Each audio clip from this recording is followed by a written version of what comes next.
I've noticed three big areas that are important.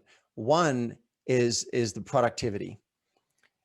I'll mention them all and then say a little more about each. Productivity, money, and then leverage of your own time. So the productivity piece is like, do you have crystal clear goals for 12 months, for 7 days, and for tomorrow, and for the next 25 minutes? Not everybody has that. They just wake up and check email. Whoa, agenda hijacked, right? Do you book sprints in your calendar where all distractions are turned off and you can say, this is what I'm going to get done in the next hour, and it actually happens? Most people, it doesn't work that way. And then there's mindset. So that's all in the productivity bucket. And the mindset includes how you're showing up in the world with truth and courage, and are you a possibility generating machine? So that's a lot, right? In that first bucket of productivity. Then the second bucket, money. How are your leads? Do you have a flood of leads if you've got your own business? Bit different if you have a job. How's your conversion rate? People come to your website, are they buying? And are you leveraging existing customers? Because it's so easy to chase new customers. Chase, chase, chase, chase. Are you getting repeat sales from the people who are already a fan of yours? Are you getting referrals and testimonials? And then the last bucket is leverage, because for so many business owners, they are the bottleneck. We are the bottleneck in our own business. We're doing too much mostly, and stuff that could be done by someone else and maybe could be done better and cheaper and with more fun by someone who loves doing that. So the third bucket is really important, because I don't want to just help people double their revenue. I want to help you double your time off as well. And for that, you've got to be smarter and leverage. So you've got to clarify your own genius. You've got to hire great talent at a good price. And then you've got to create teams that are almost self-managing. They generate their own goals. They generate their own accountability. They reach out to you if something's not going to be done on time and renegotiate it ahead of time. Imagine that. So those are the three common buckets I've noticed. And I don't usually take everyone through that piece by piece. I'm not a paint by numbers guy. I'm more of a, you speak, I'll listen, and then something will come out of my mouth. And it could be any one of those 9 areas that I just mentioned, but I work more intuitively now. I spent a lot of life running from the left brain. Now it's more, let's just see what comes out. Sure. Yeah, definitely a tailored approach to each Customized to every. I just had a client hired me to increase revenue, and yeah, she increased conversion rate by 25% very quickly. Then she got diagnosed with cancer. Oh.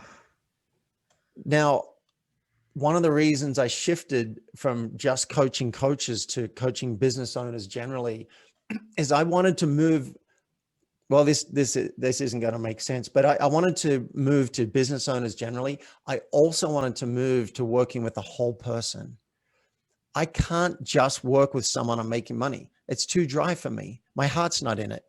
It's fun, so we'll help you do that.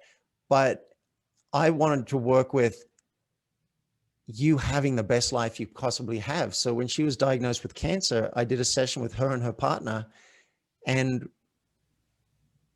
things came out of my mouth that I've never spoken about before because something else was needed. I started talking, I got this image in my head of a mouse, a field mouse in a field, and the hawk swooping down on the mouse. I don't know if you've seen this image, and the mouse is there giving the finger. So as the hawk comes in, it's just like that. And I said, at the end of this session where we'd gone into feelings and emotions and whatever, I said, so you're going to be the hawk or the mouse? Interesting. And she really got it, because she was at the effect of what was happening. She was in victim mode, which is understandable. I would be too. And I said, what are you going to do with this information? Are you going to be the mouse and like, oh, poor me? Or are you going to be the hawk and really make something out of this? What game are you going to play now? So this is generating possibility. Mhm. And she sent me a message recently and said, this diagnosis is the best thing that's ever happened to me. So if I don't have a paint by numbers system for when you're diagnosed with a life illness. I don't have a paint by numbers system for when someone shares, I haven't spoken to my mother for 10 years and I don't know how to change that. I've got a coaching session coming up with a cousin of mine who I haven't spoken to in probably 30 years. And my mother reached out and said, yeah, she's having trouble. She's having a lot of trouble with, you know, a family member won't speak to her and it's causing her a lot of pain. I said, I'd be happy to help.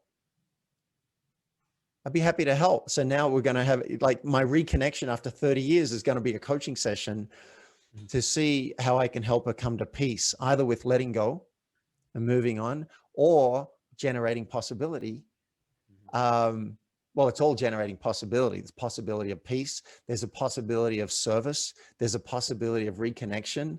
We're going to talk about that. I don't have a paint by numbers system for that. She'll speak, I'll listen, and then I'm quite curious to see what's going to come out, but I'm pretty sure it's going to be about possibility. Yeah. Yeah. And one thing, I mean, no matter who you talk to, there's going to be that discovery phase. You can't be serviceable to anybody unless you understand what's going on in their head.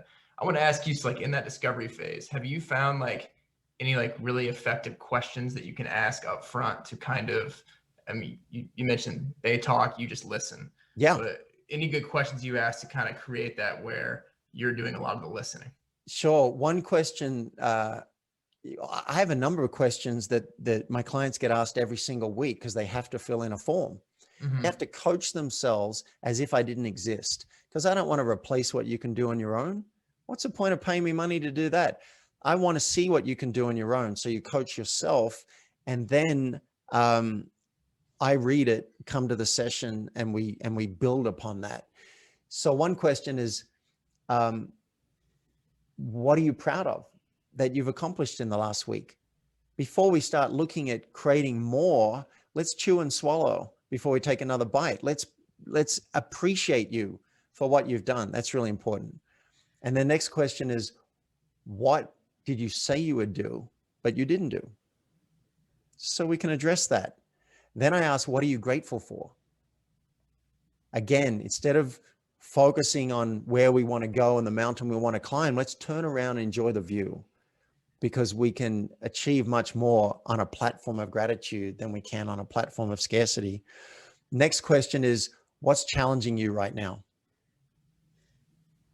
Next question is, what opportunities are there for you to take advantage of? This is the possibility generating machine part of it. And then there's a question I really love. If you were fearless, what would you do? What would it look like if you were fearless? David, we always like to ask people when we're kind of wrapping up is how you would like to be remembered. So when, you know, your time is done, when, you know, it's the end, how do you want people to remember you? This guy was very playful, deep, and was the space inside which anything is possible. That's how I'd like to be remembered.